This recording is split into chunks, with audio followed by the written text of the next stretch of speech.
Praise be Jesus and Mary. Our Lord promised Simon Peter in today's gospel to make him a fisher of men. That Peter would go out and preach the gospel and win many souls for the Lord, which is also part of our mission as well. Our mission includes combating lies and false teachings, which many men and women get ensnared in too. So with that in mind, we're continuing our catechesis today on sexuality and gender theory, looking specifically at the errors of gender theory today, philosophical and theological errors briefly.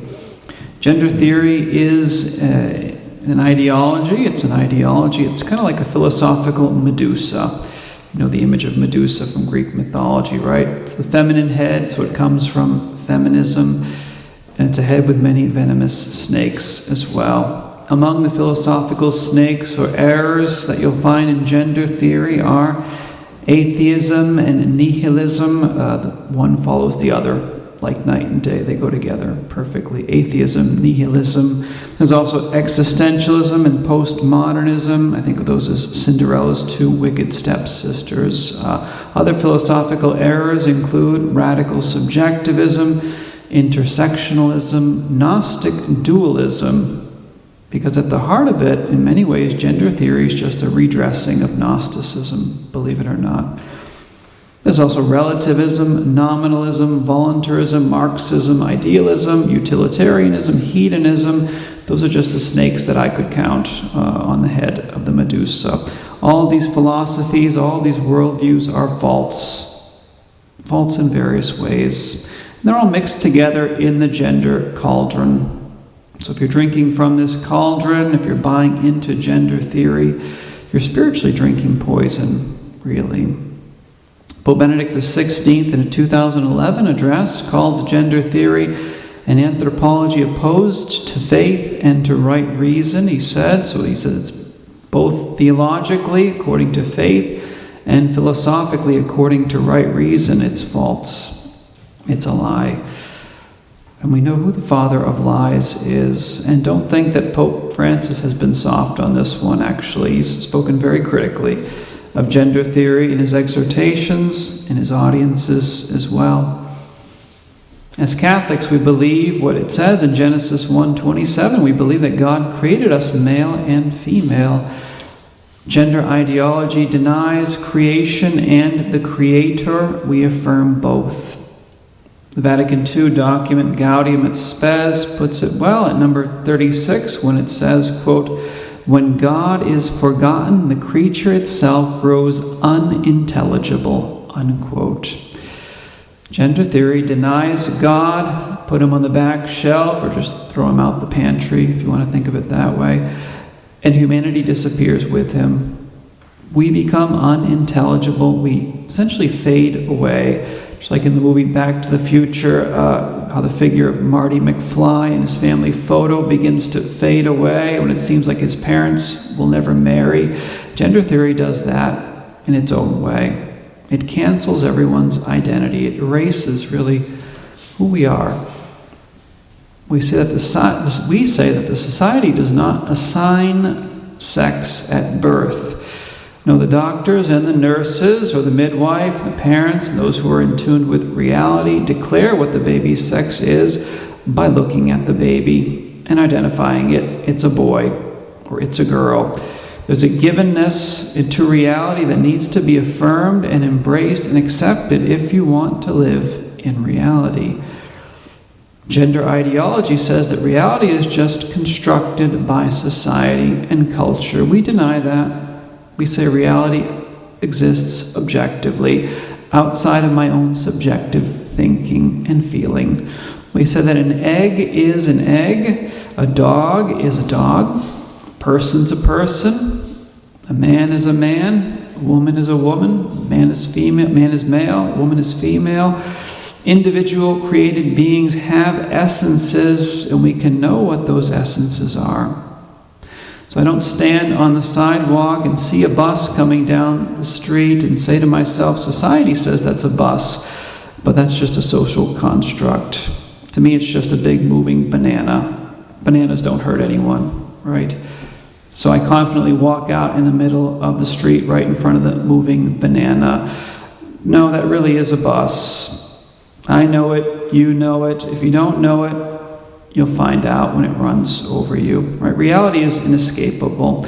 Gender ideology denies reality in terms of a person's sexuality, but they don't necessarily deny reality in all the other spheres of life. I don't know if you've noticed that.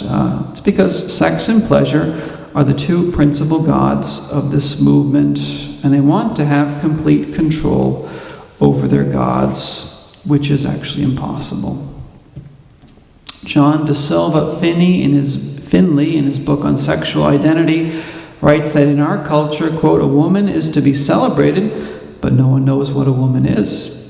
A man is suspect in being masculine, but not if his masculinity defeats women in a sporting event, while he identifies as one of them. Lived incoherence brings a kind of human demise. As one philosopher puts it, being untruthful is not just a way of failing at being human, it's the way, since in it we undermine the rationality that defines us. Then he adds this, he says, we act as if we know what things are, but we cannot define them because doing so would deny another's right to define himself however he wishes. In such a state, nothing public or common can be asserted as true, unquote. So there's no shared reality with people anymore. Why? Because so many people have embraced not only the lie of gender ideology, but also many of the other false beliefs from the false philosophies that we've mentioned before. That's why there's no shared reality, no shared common experience anymore. Scientifically, we know that human beings are either male or female. We know this, first of all, because we can see the difference between the two. Statistically speaking, sex is readily recognizable at birth in 99.98% of human beings. We have eyes, we can see these things. But sex can be determined also scientifically in such fields as genetics, endocrinology, neurology. From the point of view of genetics, male cells which contain XY chromosomes differ from the very moment of conception from female cells with their XX chromosomes. And as Abigail Favale in her book writes, the vast majority of individuals categorized as intersex are unambiguously male and female, even if the presentation of maleness or femaleness is atypical in some way. And that's the only time that medical professionals should be making therapeutic interventions, in those atypical 0.02% of the cases when they need to help clarify or establish a person's constitutive identity on the basis of objective parameters, not subjective feeling. Instead, gender ideology promotes self-harm and self-mutilation as self-help. It promotes harmful medical intervention on healthy bodies, inversing the millennia-old medical creed which says, first do no harm. Gender ideology says, no, first harm. It's the first thing you should do. Catholics also affirm that the human person is a composite of body and soul, that the body is an integral part of who you are, that the body expresses and communicates the identity of who you are as a person, as an individual. Gender ideology denies this. They believe that the human person is just your mind and your will. The body has no inherent meaning for them. We believe that human beings have a shared nature. We have a shared essence, which is what makes us human, which is what we have in common with other people. I have a human nature, and my nature corresponds to that of other human beings, and it's what makes me as an individual human. Gender ideology actually denies this, either by affirming what's called moderate nominalism, which says that universal concepts are only an organizing construct that exists in our mind. So we say human nature, but there really is no shared human nature. It's just a word we use to classify things which seem to be similar to us, but really aren't that.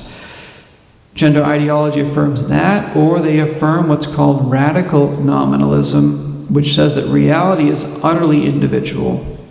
So there's no correspondence between language and reality. I don't share human nature in common with you because there's no such thing as a human nature.